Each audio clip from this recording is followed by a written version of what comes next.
जम्मू कश्मीर में उमर अब्दुल्ला कैबिनेट का एक्सपेंशन जल्द हो सकता है और इसी बीच एक बड़ी खबर आ रही है कि उमर अब्दुल्ला और उनकी पार्टी के कई नेताओं ने कांग्रेस के साथ संपर्क साधा है। जो पार्टी के इंचार्ज है जम्मू कश्मीर इकाई के और राज्यसभा मेंबर सईद नासिर हुसैन, उनसे बात की है और दोबारा से एक ऑफ़र मिली है कांग्रेस को एक कैबिनेट बर्थ की।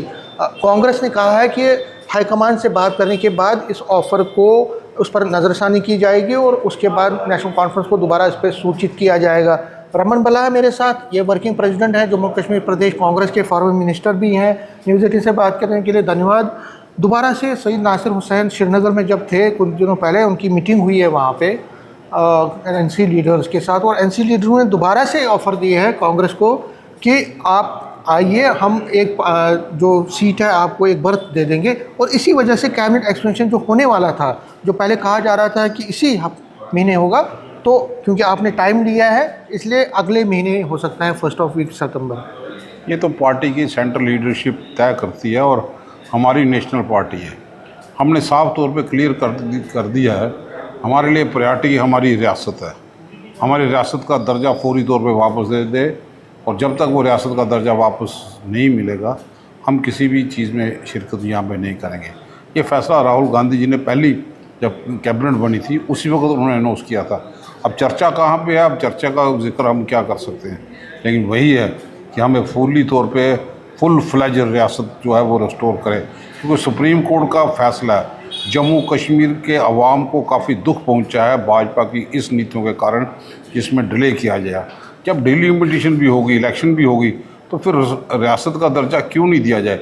हमारे लिए पार्टी की ये पावर ज़रूरी नहीं है, पॉलिटिकल पावर के पीछे हम नहीं हैं। हम बेसिक मुद्दे के साथ यहाँ पे जुड़े हुए हैं, जिसमें आम जम्मू कश्मीर का नागरिक प्रभावित हुआ। 2 पावर सेंटर के माध्यम से हमें लगता है कि पावर सेंटर की जगह एक पावर सेंटर बने, डेमोक्रेसी प्रॉपर तौर पे बहाल हो पाए। जहाँ पे अब पंचायतों के चुनाव नहीं, कारपोरेशन के चुनाव नहीं, एक्सपेंशन के हम लोग जाके भी करेंगे क्या। ये फैसला फिर भी दिल्ली की लीडरशिप ने यहाँ पे करना है, जो फैसला करेंगे क्योंकि हमारी नेशनल लीडरशिप। इसमें एक पहलू ये है कि इसलिए आपको ऑफ़र दिया जा रहा है क्योंकि नेशनल कॉन्फ्रेंस की लीडरशिप समझ रही है, सोच रही है कि कांग्रेस है नेशनल लेवल पे एक अच्छी आप लीड करते हैं जो इंडिया ब्लॉक को, तो वो चाहते हैं कि अगर बीजेपी जैसी पार्टियों को दूर रखना है तो नेशनल लेवल पे आप उनके साथ। हमने इंडिया ब्लॉक का तो हिस्सा है, हम गवर्नेंस का पार्ट तो नहीं है, गवर्नेंस का पार्ट तो हम नहीं है, हम इंडिया ब्लॉक के हिस्सेदार ज़रूर हैं। वो आखिरी दम तक यहाँ पे रहेंगे, इनको कौन सा किस चीज़ ने रोका है।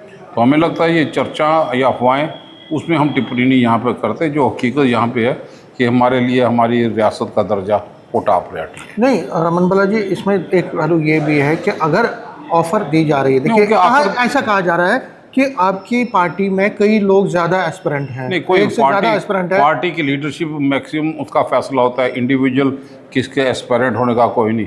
पार्टी सुप्रीम है, पार्टी का जो फैसला होगा।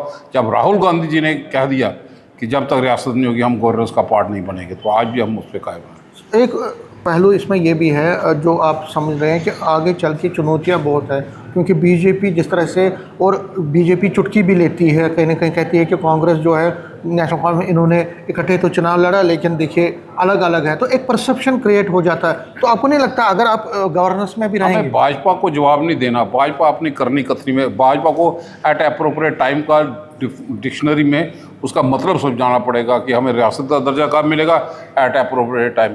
अब वो सुनना नहीं चाहते, सुन के कान जम्मू कश्मीर के अवाम के पक चुके हैं। जहाँ पे बेरोजगारी चरण सीमा पे है, 29 गूंगे बहरे विधायक चुप करके बैठे हैं, पावर टैरिफ बढ़ने जा रहा है। तो इसलिए ये जो पावर टैरिफ है वो तो उमर अब्दुल्ला सरकार, आपको नहीं लगता कि दिल्ली लिबरल फंडिंग यहाँ पे दे देना, किसी ना किसी जगह पे कसारा हो, उसकी भरपाई यहाँ पे हो पाए।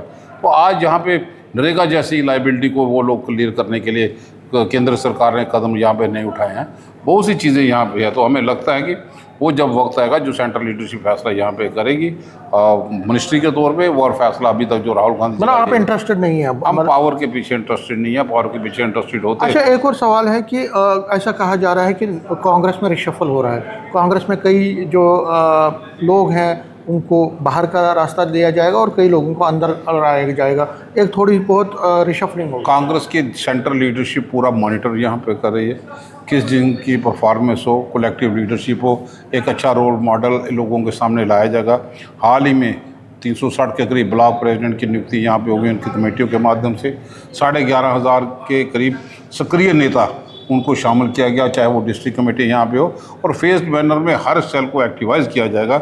जो चुनौती हमारे सामने है उन चुनौतियों का मुकाबला करना, चाहे वो चुनौती टेररिज्म की हो। हायर लेवल पे कहा जा रहा है, हायर लेवल पे कई चेंजेस होंगे।